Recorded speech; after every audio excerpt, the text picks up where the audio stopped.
Memo, you're here. You guys have taken a much needed break from LA Taco, reporting on the daily disappearances, the kidnappings that have been happening in the LA area. Can I just ask you, why did you guys start? Like, how did you start? Because you and I've been following and watching this religiously. Actually, before we do that, let me just play a bit of what you have been doing. For those of you who don't know, the kinds of work that LA Taco and Memo has been putting out there on Instagram and on social media, because it's been pretty intense and also very, very helpful. Take a look. Today's Thursday, November 20th, and it's day 168. We confirmed about 14 people kidnapped by mass federal agents today from all over, and at least 11 of them were from the Wilmington and Long Beach area.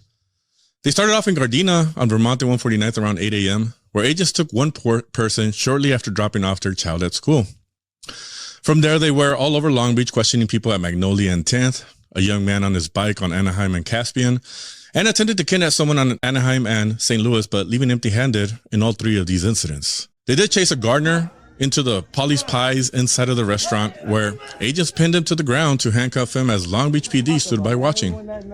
Border Patrol also took one person from Cherry's Donuts, two people at the U-Haul on Walnut and PCH, and one other person by the Farmers and Merchants Bank on Bellflower Boulevard. And over by 8th and Junipero, according to witnesses, Border Patrol chased a child through Rose Park before giving up and taking a gardener they saw nearby. In Wilmington, Border Patrol literally picked up an old man sitting by a liquor store who needed help getting up, making sure to put a handcuff on his hand first as he reached up for help. Also in Wilmington, at a bus stop in Anaheim and McDonald, agents grabbed two elderly men and their 12-pack of beers waiting for the bus.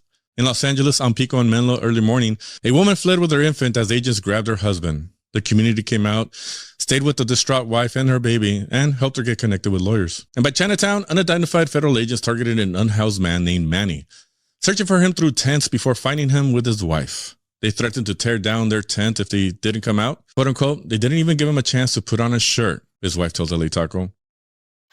So that's just a sample of the kind of daily reporting you are doing, and there's video to accompany this. We're talking, I mean, these are cowards. They're total cowards, ice thugs, these goons. These are families, parents dropping off their kids at work, unhoused people, elderly people, gardeners, workers, right? Like, these are the kinds of, so-called criminals, so-called threats to American society. It really is. I mean, what is your response to this idea that what we're seeing is a form of kind of ethnic cleansing carried out by, a Gestapo? I mean, it clearly is a form of ethnic cleansing.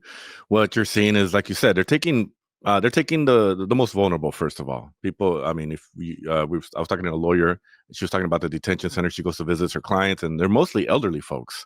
And then, it's like 60, 70-year-old men. And then besides that, they're also going after the breadwinners, people that are at work, going to work. So we're seeing a systemic attack on people that are earning the money, the bread workers, not only the folks that are the center to maintaining their families, but also the economy of Los Angeles, the backbone of the restaurants, the workforce, the gardeners, the plumbers, construction workers, all those folks. So it's really a systemic attack on trying to weaken the economies from just the nucleus of the family to the city entirely. Absolutely. And I think, like you're saying, preying on people who are more vulnerable, and also people who are outside, right? If you're a gardener, you got to work outside. You're a landscaper, you got to work outside. If you are working a car wash, you got to be outside.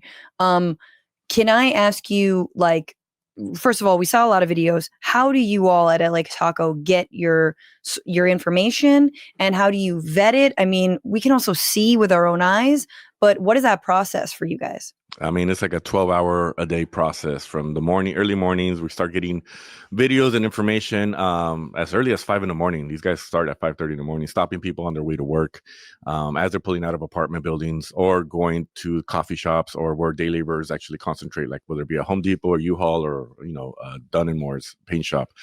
They also or Dunn Edwards, not Dunn & Moore, Dunn Edwards. But yeah, I mean, either through scouring the internet. One of the beautiful things about social media is using its biggest flaw, which is, the algorithm will cater to your likes. So if you're into tacos, it'll give you tacos. If you're into, conspiracy theories, it'll give you conspiracy theories. Well, I've trained my algorithms to give me anything on ICE. So the moment somebody posts something about an ICE agent or Border Patrol or raid, it's like in minutes, it's like on my feed. So I've trained my feeds, my social media feeds to do that to gather information from everywhere. Also, I'm lucky enough to have earned the trust of rapid responders. I'm tapped in with almost every rapid response group out there. I've built relationships with them. So it's really become like a community-wide effort. So the moment I get a video from either my DMs from my followers, tips through emails, through my phone directly, or social media, or through the rapid response teams themselves, we all work together to try to verify the information. Be like, look, just got a tip that there's a raid going on at the Home Depot. We're on it. We're going to send our crew out there, or vice versa, and then they get to gather the information and help us verify information. And sometimes we're just calling, if it's outside of a business, we call the businesses ourselves and be like, look, did you witness this? Can you tell us any information? We try to get the information any way we can, and that's every method. That's great. And I know there are initiatives like the Community Self-Defense Coalition that has come together in LA, but there's a lot of groups that have really pulled together those that have been working in different, communities for decades and decades and decades, those that are new. What have you seen from the grassroots in this moment of, this massive attack on people? Like what has been the community response, and how can you compare that to the politicians' response, the Karen Bass response? And I'm not asking you to openly talk. I'm just, saying there's a pretty stark difference here. I'll talk shit quietly then. It's a huge stark difference. I think politicians have either been unable to or hesitant. For them, they're trying to figure out the legal ways to do it. And I think one thing people need to understand about Los Angeles politics in Los Angeles, the structure of our government is very decentralized versus the mayor in Chicago or a mayor in New York. They can go out and affect policy. They can affect the commands to LAPD, NYPD. They have a little bit more power into how they run their cities. Here, it's all completely decentralized. So not any individual person has all the power. And I've talked to a lot of politicians, and whether it be senators, local city council members, mayors from the individual little cities around LA. And one of the common themes I've heard is constantly it's really up to the people. It's going to have to be up to the people. And the people of Los Angeles have stepped up. We've seen them. I mean, the people of Los Angeles are really the ones doing the hard work, putting their bodies on the line. And, it's a credit to the rapid responders. I'll tell you this, something that I don't think I've pointed out or anybody else pointed out, but I was just noticing the other day, because I'm on these chats, and a lot of these chats were anonymous. We don't really know who we are. We trust each other. We vetted each other, and I've been noticing it's really woman-led. There's a lot of women that are running these rapid response groups, young women, and they're the ones actually leading and organizing and doing a lot of the force. So credit to them. But it's completely community-led. That's great. That's great. And yes, the people I've interfaced with are all women as well. Here, trying to start something, it's we're all women, and we're like, can we get a few dudes out here putting their body on the line too? Can you I know it's hard to give me an average, but we're day 173 or something? Exactly. Because I watched your piece from last night saying you're going to take a little bit of a break, because it seems like ICE is also Turkey Day, time to, stop destroying families and come together. Well, so we thought. I'm actually going to have to come back to work and do another daily memo today. No. Yeah. Oh, to think Stephen Miller would rest the troops and Kristi Noem would rest the troops. Well, what we saw was a change in the strategy, which we can get to in a little later, but. Yeah. Well, that'd be curious. But before then, let's talk about how many disappearances are you seeing a week? And do you feel what are your estimates, given that we're not getting video of every single one? Right. And also what happens? Where are people taken, and what happens from there? Well, first off, I'll start by saying that a reporter friend of mine at LA Times, I guess, has a connection with a Border Patrol agent to get information and verify, sources. And she was telling me the other day that she was talking to the Border Patrol agent, and my daily memo came up, and that they were pretty impressed at how accurate the numbers are and the sightings are. So I was like, okay. So I'm like, okay, there's some validation there. They just don't like my language, right? They don't like the words kidnapping and abduction and siege of LA. But they're like, hell yeah, we did do that. Exactly. We did arrest that gardener. They're all tough, but they get all soft with the word kidnapping. All of a sudden, their butt hurt about it. Yeah. But yeah, second of all, the numbers, we've seen the numbers go from about a 40 a week average to now we're seeing 80 to 100 a week average. Jesus. Yeah, so there's definitely been an escalation, and changing tactics has helped that as well. And the tactics seem to have changed this weekend as well, starting today, which we can get into also. Well, tell me what, because initially it seemed like the tactic was obviously National Guard, and there was a lot of protests, and then it was like vilifying the protesters was a great way to justify even more of a crackdown. This was like in the summer. And I think a lot of people, were really shook by those initial protests because they were met with incredible violence from the cops, from the LAPD that did its job protecting ICE, even though we're in a sanctuary city. But then since then, what's changed since like summer to fall? And then what are you seeing now? Yeah, well, I mean, spot on. I think what I've been telling everybody is where Bovino goes, the show goes. We're talking about Border Patrol Chief Gregory Bovino. He's a tiny little spiky-haired dude. Loves to have like cameras around him and do all these cheesy-ass propaganda videos, set to hip-hop. Jesus. He's the one who's going around there throwing tear gas, creating chaos. And I believe they do this on purpose so they can get the spotlight and then make it seem chaotic and then justify the lawlessness, the rioters, the cities are at war with us, and, to justify all that language. They're there to create the chaos. Mm-hmm. And then when he left to Chicago, people kind of forgot about Los Angeles. And meantime, Los Angeles has seen an escalation and a changing in tactics. So just before this week, the new tactic we had seen for about a month was that because rapid responders and the community members were so effective at deterring raids, like they would get ahead of them. They would be able to be like, okay, here are the vehicles spotting, here are all the vehicles, and then responders would be like, okay, they're in this neighborhood, alert the car washers, alert the Home Depots, alert the day laborers, and people would be able to get to safety. So Border Patrol would get pissed, and then they just start going down the street and grab whoever they could. Uh-huh. They changed their strategy now to, instead of going randomly all over the city, Border Patrol would start mobbing a whole neighborhood. They would literally go down the street and just start grabbing people left and right. And that became more effective because it's hard to warn people just walking down the sidewalk, which is one of the strategies they would do now. So we started thinking about 10 people a day to about 20, 25, 30 in one instance. It was crazy one day. Jesus. And that was a new strategy. Now, So not even being targeted onto like workplaces or places because there are rapid response teams, but more like just like super random, as we saw just in the report that we just showed, like guy with a 6-pack outside of a 7-Eleven or whatever. Exactly. Guy at a donut shop, kid on a bike, just a gardener at his clients doing at a restaurant. So that's what happened. And one thing I want to emphasize here too, because it's important to explain this before I get into the changing strategy. ICE as a term has been used as a catch-all term, right? Sure. And what people need to understand, ICE is a specific agency. The way ICE works as an agency is that they do targeted arrests. They already have a name of a person that they're looking for. Someone that's in the system either has a previous criminal record or a charge, or their asylum case went through in court, or or a lawyer messed up their case, whatever. They have a name on file and they're looking for a specific person. That's who they're doing targeted arrests. Border Patrol was doing the roaming raids, no names, whoever, just profiling people, grabbing them, catching them, and then doing like a whole catch and verify later. Yes. You would see instances where citizens, permanent residents, were getting let go 2 miles down the road and just dropping off on the sidewalk. So that was the difference between those two agencies, right? We also have HSI, marshals, and stuff like that. And we're sort of in this jurisdiction of like, the 100 miles from the border, no man's land, constitution-free zone, effectively. Not that this hasn't. I mean, the Supreme Court has allowed before, especially, I'm finally getting around to reading the new Jim Crow. Shout out to Michelle Alexander.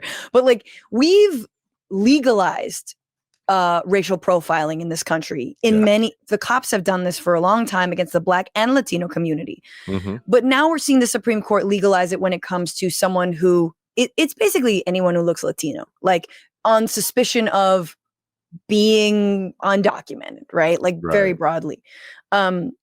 So anyway, but thank you for clarifying that, but the other thing you just mentioned, like anyone with a previous charge, which could be a nonviolent offense, but also, which is like what Stephen Miller wants you to think, that there are all these criminals that ICE has identified and that they are in fact criminals. But then you just said or someone whose asylum case went through. So this is someone who is being tracked by the immigration system, who has obeyed what they're supposed to do, who has waited, who has attended their meetings, who maybe has an ankle monitor, like all of these things. And that is effectively how they are finding out who they are and deporting them. Yeah, exactly. I mean, just the other day, I spoke to somebody who their partner just passed their citizenship test, and before he could actually get sworn in, they took him. Like, Jesus Christ. like just stuff like that. It's absolutely insane. Yeah, and one of the tricky things they do is they'll also say that these people were charged with assault or charged with whatever, but they were found innocent, and the cases were dismissed. So they just, the language they use is like, if you're not really attuned and like sharp to like the languages they're using, you won't realize that like a charge doesn't mean you're guilty, right? A charge meant like you were charged with something, but then it was dismissed because you were found innocent. So there's a lot of that happening too. Tell me about the new tactics that you're seeing that are pulling you out of a rest that you thought you might have this week. Yeah, I know. They'd get to sleep in and woke up to like, God damn it, they're out there again. Yeah, so I guess Border Patrol's out. I don't know if they're going to be back or not. So now it seems like about a month ago, I don't know if you heard, the Trump administration said that they were going to have Border Patrol take over ICE, right? They took about 12 other directors of different ICE districts and took the supervisors and, reassigned them. And they were going to take Border Patrol people or other ICE agents to take over those roles as supervisors. Mm-hmm. I think with that month, we saw the transition happen. And maybe that's what we're seeing today, because today now we saw ICE just basically doing the roving. They're going around, and there's about 12 incidents at least from what I've caught on. Oh my gosh. Yeah, I got to go back and get the numbers straight, but there's more sightings. They're doing more pulling over people in their cars because they have access to a lot of the license plate trackers. So now it just seems like ICE is now taking over that role. Now, I don't know if that's going to be a permanent thing. I don't know if it's only because of the holidays, but ICE is now doing more of what BP was doing before. So that's something we're noticing today. And this is kind of like, again, for a city that is so spread out, it also is, it's a case to be made for like being really involved on a micro local level, right? Like on your block, on your, I remember after Trump was elected, I was like, let me make sure I have all my neighbors' like phone numbers and everything, where I maybe, when you live not necessarily in an apartment building, like in places like New York or Chicago, like you don't really know. And even then you don't really always know your neighbors.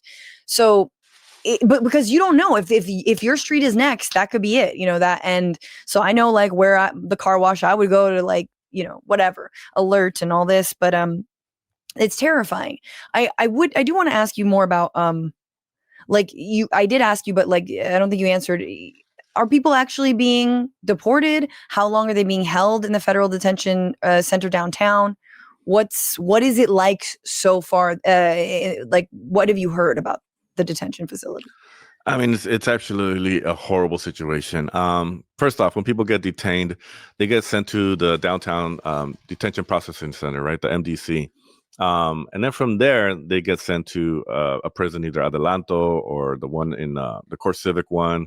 Mm-hmm. They go down to San Diego, and they're building new prisons, as we're talking about, like 5,000 to 10,000 capacity prisons right now. They want to do about 10 more of them. There's one that's built, and it's got like 60 violations. They're still opening and going to run it through. And not to mention that Trump, during the, what was it called, the shutdown, Trump furloughed all the staff that's supposed to monitor and make sure that they're following, regulations for safety and medical conditions. So there's no regulation of those and their safety and medical conditions. And even beyond that, DHS has basically said that they've fired any kind of oversight for detention facilities. They're like, we don't need this anymore. Exactly. So we reported on the first 2 deaths this year at Adelanto. There was a young man who went in there. He was 39. I say young because he's younger than me. But this poor man, he got an abscess, did not get any medical attention. I spoke to the mom. It was a horrible story. Ended up passing away. Another old man, grandpa, Gabriel Garcia Aviles, if I remember the name correctly. Yeah, he got taken, and then supposedly they kept telling him that he was at the Adelanto detention facility for 10 days. And then finally, after 200 calls, they finally called the family back. They're like, yeah, you know what? He's actually been at the hospital ever since we detained him. They went to go visit him, broken teeth, messed up ribs, bleeding from his head. Ended up passing out a day later, but the family noted how they noticed there was a bunch of men in the hallways chained to their beds. Oh my God. It's horrific. So let's just put a pause on that because, this is supposedly a sanctuary city. This is supposedly a blue state. And yet, from the construction of detention facilities to hospitals complying with ICE as of course you should attend to these people, but allowing them to handcuff, they're these detainees, people who've been kidnapped to their beds. Like, it just that is so beyond the pale to me. Like, there has to be at some point some accountability for everything that has taken place. And just that, it reminds me of the ways that, like, hospitals, in, let's say, red states that have draconian abortion laws, will allow their patients to die instead of giving them life-saving abortion care. Like, there is a complicity that happens structurally in a lot of different ways. Yeah, definitely. They're just zero accountability. These guys are going around doing whatever the hell they want, treating people how they want. Right now, they're not even like properly registering people in the system. So there's about 5 cases I know of people being disappeared. They don't know, they can't find them in the system. They know that they were taken because they got a phone call from the family member at the detention center, and then all of a sudden they're not there anymore. They get moved around a lot. There was a high school student that got taken. His name was Benjamin. Got taken right before senior year high school started. He was walking his dog, and then without letting his family know, they shipped him to Texas. He's been in detention for 3 months. Wow. So there's a lot of the processing after. One thing I also want to mention is that a lot of these people need to understand that when they get detained, they have the option to self-deport or stay in detention, right? So a lot of people, only about 10 or 20% of the people are actually self-deporting, signing the paper to say, like, send me out. I'm out of here. The rest of them are staying, and people are like, why are they staying in detention? Well, it's because they've been here 10, 15, 20 years. Their families are here. Their businesses are here. Their lives are here. They have nothing else to go back to. And some of these people have been here for their whole lives since they were 4, 5, 6, 7 years old. So they have, no recognition of anything else. I've also seen that, obviously the horrific conditions are part of trying to get people to self-deport. It's like, oh, okay, but you're literally in a black box of information. And, I'm assuming there is limited access to lawyers and immigration attorneys, but, like, it's just, you don't know how quickly your case is going to be processed, if at all. And so I think the not knowing and also being captive must impact, because 20% is still pretty damn high for people who should not have been taken. I want to ask you about the media and what, like, LA Taco has filled this role that no other outlet has filled, doing this grueling documentation work. And I know you guys are, like, supported by members, but also some, but it's not like you guys have any billionaires backing you, because of course, what billionaire would do that? They're invested in the private prison systems. Yes. So, what do you think local and national media are getting wrong about their coverage on the raids here in LA and around the country? What do you think they're doing right? I mean, are they doing anything right? What are your thoughts as coming from the media? It's not for me, it's never black and white. It's never a blank slate. I think there's some national media that's doing a great job. For the most part, I think a lot of them miss the mark. I think this is the moment where people are realizing why local media matters, because we're the ones closest to the ground. We're literally in the communities. We're on the front lines, and we have access to information first and quicker to anybody else. We've literally had, like, New York Times or larger medias just reach out to us and be like, "Can we get your sources? Can you connect us to the people? Can you give us all your work so we can take the credit?" And they do that, and then they won't cite us, and we're just like, "What the fuck, guys? Like, we want you to spread the word, but, like, give us a little nod. Like, that's so hard to do." But a lot of people are realizing the importance of having local media that's connected to the communities and from the communities, because you literally have, instant access. And that's why I can do the reporting I can on a daily basis, versus a larger media. They don't have the trust from the community that way. They can't get information quickly. And, and I can do that. But also there's something different, because, you do have local media here in LA, and like during the fires, they did their thing. And, like, in the initial stages of this attack on immigrants, they were doing their thing, kind of. but I also feel like it is the perspective. I mean, if you center the humanity of the Latino community and immigrants themselves, you will inevitably be paying more attention and have more sources. And I think that's what LA Taco is giving us, that so many media outlets, in my opinion, do not, which is like, what if we took this from the perspective of the families being torn apart? What if we actually treated each one of these incidents as if they are people who are being kidnapped versus, I mean, you will have like, again, missing white women syndrome or whatever, like, one person will get all the news attention. And here you have a daily state sponsored campaign of terror. And it's like, each of these people are individuals. Each of them have families. Each of them have communities. Let's treat them the way we treat others who, if this happened to, oh my God, how would we be talking about this? Yeah, definitely. Yeah, that's how you see larger media. They kind of run to whatever story's going viral at the moment. And, yes. Yeah. Meanwhile, I'm like, there's about 20 other ones that same day that you could cover. Well, and you don't see a lot of interviews. I mean, that's my other question is like, I feel like we're not seeing a lot of interviews with people in the community. You see sometimes like if it's a teacher or a child, but like, I wish that there was more attention on like, just like talking to folks. What do you do? What is your job? Where are you from? Like, what do you know what I mean? Like, how long have you been in LA? Like things like this that no party, no media outlet, on a national scale, I feel like has done a good job of it. That I will say, Black and White, they suck at it.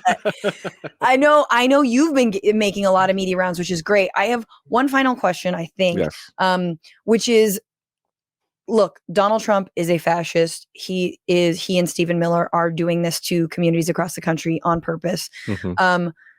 Do you feel any kind of way when you see someone like Zoran Mamdani meeting with Trump? Like, how do you feel, as someone who covers this atrocity every single day, who has to watch these videos? I think a lot of us are like, we tap out, at a certain, or we watch your roundups because it's easier, right? Do you feel like it's not an erasure, but like, avoiding this like clear elephant in the room of holy shit, what is he doing to this community? I don't know. Where are your thoughts on that? Well, if you're talking about Zoran specifically, I find his approach very fascinating. I feel like I'm learning from it a little bit. It's definitely not an approach we've ever seen anybody take. And I think as a nation, one of the predicaments why we're in this predicament right now is because of the divisiveness that's been encouraged right through the culture wars that everybody's been promoting over on the right and on the left too. The left is also guilty of that. So I think yeah, but our culture wars are good. So, but I think the point I want to make is that at some point somebody has to figure out how to like take your enemy, take the opposition, and kind of like find common ground. If Zoran can do that with Trump, that would be amazing. Now, do I think Trump still deserves to go to jail for his 34 felonies and being a pedophile and all that? I think Trump needs to pay the price for everything he's done, for sure. But in the process of getting there and in the process of trying to find common ground, I think someone has to start somewhere. Now, do I think that's the right place? I don't know. But at some point, we need to start reunifying people. And from what I've seen from like Zoran is that he's been able to touch Trump's base. And the reason I think Trump is kissing ass to Zoran is because Zoran's been able to get a lot of Trump's base to support him as well. That's so right.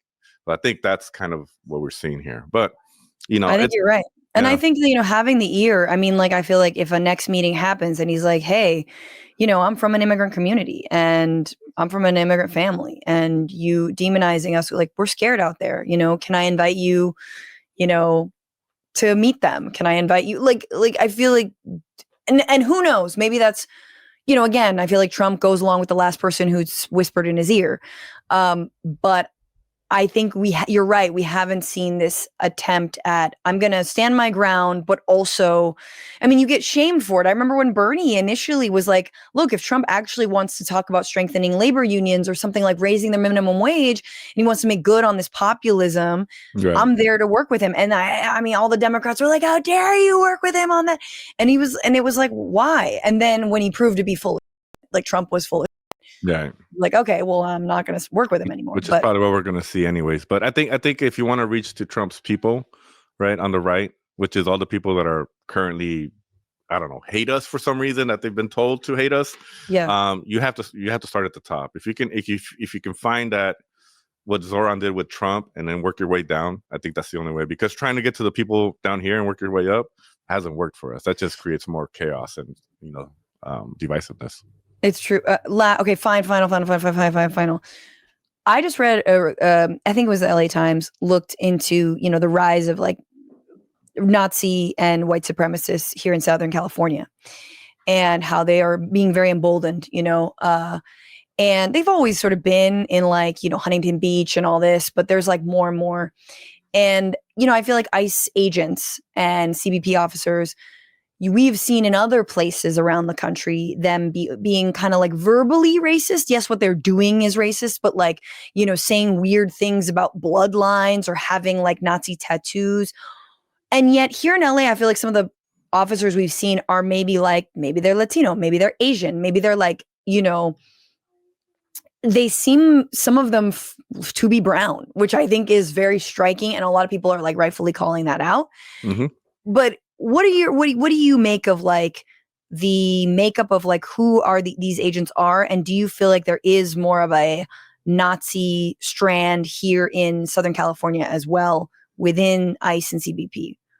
Yeah, well, there's always been Nazism, KKK here in California. I mean, the OC was basically founded by the KKK. That's right. So the people part get you surprised. didn't miss, the part they didn't talk about in the OC drama. Exactly. I mean, not too long ago, about 10 years ago, we had a whole KK parade in Glendale. I mean, so Jesus Christ. Yeah, so they're everywhere here. And I mean, we've that article you talked about, we also covered the same thing here at LA Talk. We have a recent one about, Nazis. Well, maybe it was you guys. Maybe I'm being an asshole, and it was actually LA Talk. Giving I think somebody it was else you credit. No, it was you guys. It was you guys. It was you guys. No, it's my fault. No, it's all right. But yeah. I mean, yeah. And as far as people of color, like being Border Patrol and being part of that, like I always tell people, like they forget that Latinos, especially in Mexican households, Mexican culture is entrenched in colonialism that's based on racial ideologies and differences in race and caste systems. I mean, even till this day, there's people that think they're better because they're whiter, and they look down on people that are more indigenous that are darker. That's a real thing in Mexican culture. I always tell people nobody's more racist than Mexicans. I know this growing up in Mexican households. So when people are like surprised, why are you doing this to yourself? I'm like, guys, you don't know, man. This happens in every family. And it happens within like, I mean, it's usually like smug white people who are like, you're doing it to yourself. And it's like, first of all, everyone has white supremacy and caste in their own cultures. I mean, like, in, again, Asian American, South Asian American, like it's everywhere. Nobody is absolved. And so of course it's going to also apply to the Latino community. And I think it is true. Like it's important to point these things out and point out like, yeah, it's a structure and it's a structure of white supremacy in the United States where everyone thinks they can buy into a version of whiteness that absolves them from being, targeted. And that is, I hope we are learning, but we have to make sure the lessons are learned, that we cannot sell out one group of people in order to save the other. Exactly. Memo, thank you so much for your work. Memo Torres. Okay, so now that I can't believe I credited the LA Times with your work. How can people support LA Taco? Look, the best way is to become a member. We have different tiers. A cheap tier that's less than a hamburger right now. It's less than a McDonald's Big Mac. Hamburgers are like $14, by the way. Yeah, exactly. You can start off at like $6 a month. We could do $10 or $20. Some of those tiers come with some free merch, and that's the best way to do it. We have a membership drive right now. We're trying to get to 10,000 members. I mean, compared to like the LA Times that has like 300,000 members. I mean, I'm sure we can get 10,000. Okay, you can choose your plan. Yeah, these are you got an annual subscription. Yeah, or we have monthlies. $60 is not bad. Yeah, I mean, come on, $60. That's one meal with your friend. So it doesn't take a lot. And then you'll get all kinds of perks. You get to read all of our articles. You get access to guides. We have an app. If you want to know, if you're in any part of town and you want to know where the best taco is, just open up the LA Taco app. And as a member, you have access to a map that has all the tacos on there that we recommend. See, so you're not even like skipping on, first of all, local reporting on ICE, and then not skipping on the food. Yeah. And then you get some free tacos here and there too from some of our supported, taquerias. That's amazing. A new taqueria just opened on my corner, and I'm like, yes, it's so good. And I'm sad every weekend that they're not there. Anyway, Memo Torres, thank you so much from LA Taco. Everybody go support LA Taco, and also, just support local journalism wherever you are at as well. Yes, local journalism is important. What's going on, Frantifa? If you haven't already, subscribe to this channel right now. Hit that button. And also, you can become a patron and support the show every single week. Get access to bonus episodes and exclusive merchandise. Patreon.com/Bitchuation Room. Do it.